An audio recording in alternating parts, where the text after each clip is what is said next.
आपको विश्वास नहीं होगा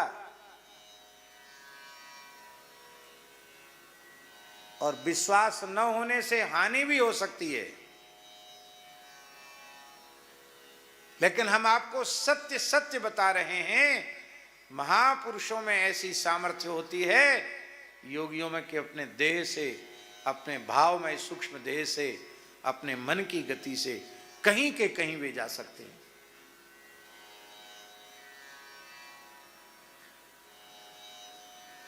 ये सामने बैठे हैं प्रमाण, राघवेंद्र दास जी, जिनके जटा बहुत बड़े हैं। इनके नाक का ऑपरेशन था ठाकुर जी, यहाँ स्नोफिलिया का ऑपरेशन था। पूज्य गुरुदेव भक्तमाली जी ने हमको इनके साथ भेजा था, झांसी में इनका ऑपरेशन हुआ। उसके बाद दास की जो जन्मभूमि है गांव, वहाँ गए, क्योंकि इनको कुछ विश्राम की जरूरत थी। महाराज जी ने कहा था वहाँ कुछ दिन रह जाना, वैसे तो जाते नहीं हो, इस बहाने चले जाना। मोटरोला ने और एक अमेजिंग फोन लॉन्च कर दिया है, मोटरोला एज 60 प्रो। सेगमेंट का सबसे तो जाते नहीं हो, इस बहाने चले जाना, घर पे रह लेना कुछ दिन। तो वहां कुछ विशिष्ट पूजा भी घर में थी। पाटा भरना, कुल देवता की पूजा कहते हैं, देवी की पूजा, कुल देवी की पूजा। और चतुर्दशी को कुल देवी की पूजा होनी थी। और हम अभी गए हैं, मुश्किल से 1-2 दिन, हमको 1 दिन हुआ था, 2 दिन। और दोपहर में ठाकुर जी सो रहे थे पौर में, गर्मी का समय। क्यों राघवेंद्र दास जी? गर्मी का समय था और किवाड़े बंद, कुंडी लगी हुई है, और पूज्य गुरुदेव श्री पहाड़ी बाबा महाराज का स्वर सुनाई पड़ा। जो इधर छवि है, यहाँ इधर में ये जो छवि भक्तमाली जी के दूसरे नंबर पर स्पष्ट उनकी आवाज सुनाई पड़ी। राम राजा दुख भंजन सकल पूर्ण काम, गोविंद गोपाल गोविंद गोपाल, भज नारायण भज नारायण, ऐसे बोलते थे। तो उनकी वाणी के स्वर को सुन करके हम सो रहे थे, हम जग गए और जगकर तत्काल उठकर बैठे। तो स्वप्न नहीं है ये, भाई हम जग के उठ के बैठ गए तो स्वप्न कैसे हुआ? और मेरी आंखों के सामने महाराज जी खड़े। पृथ्वी पर उनके चरण नहीं थे, पृथ्वी से ऊपर उनके चरण थे। शरीर पर केवल एक लंगोटी थी, एक कमंडल था, सामने खड़े थे। मैंने दंडवत प्रणाम किया और प्रार्थना की कि आप बैठ जाएं। तो वे बैठ गए, जहां हम लेटे थे वहीं बैठ गए। और बैठते ही बोले, ग्रस्तियों के टुकड़े खाते मारा मारा इधर उधर डोल रहा है।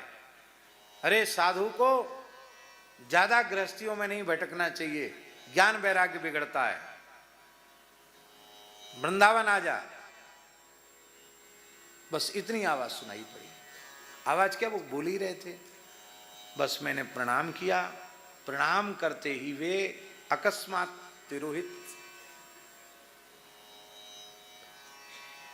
हो सकता है किसी को विश्वास नहीं होगा, सोचते होंगे कि जो लोग वक्ता लोग कुछ ना कुछ बना लेते हैं बातें। ये बनाई हुई बात नहीं है, इसलिए मैंने पहले कह दिया कि यदि विश्वास नहीं करोगे तो हानि हो सकती है। और मेरी स्थिति ऐसी हुई इस घटना के बाद कि हम विकल हो गए और हमने अपने हाथ से अपना थैला लगाया। मैंने कहा अब हम यहाँ रुक नहीं सकते, अब हमको वृंदावन जाना है। बोले बस नहीं मिलेगी। हम कहा हम अब रुक नहीं सकते, चाहे बस न मिले पैदल जाएंगे, पर अब निकल जाएंगे, अब नहीं रुकेंगे। सब पूछते रहेगा कि हुआ क्या, क्या बात हो गई, क्यों जा रहे हो? अभी महाराज जी इसी क्षेत्र में आने वाले, उनकी कथा है, फिर चले जाना साथ में। नहीं, हम नहीं रुक सकते, हम तो जाएंगे। तब मोटरसाइकिल पर बिठाकर दूसरी जगह तक भेजा गया, वहां से फिर झांसी, फिर ट्रेन पकड़ के हम आए। और सवेरे क्यों राघवेंद्र दास जी? लगभग 4 बजे मथुरा स्टेशन पहुंचे होंगे। ये थे, ये सामने प्रमाण है। पर महाराज जी ने आकर ये कहा, न तो मैंने ये इनको बताया, न घर में किसी को बताया। क्यों बताएं भी तो लोग विश्वास नहीं करेंगे, कैसा संभव ही नहीं। फिर वृंदावन पहुंचने के बाद सबसे पहले ये घटना पूज्य गुरुदेव भक्तमाली जी को सुनाई।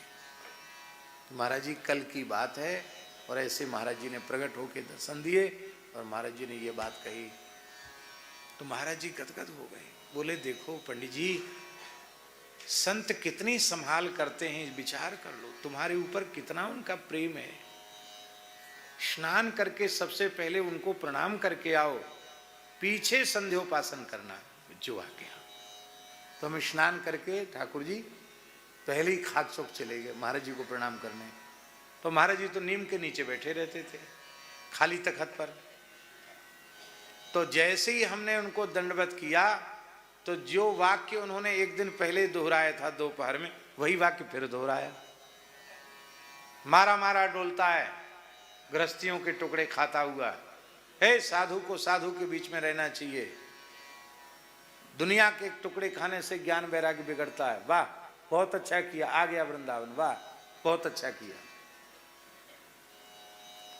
तो मेरा मन हुआ कि इन्होंने वाक्य दोहराए तो मैं कल की घटना सुनाऊं।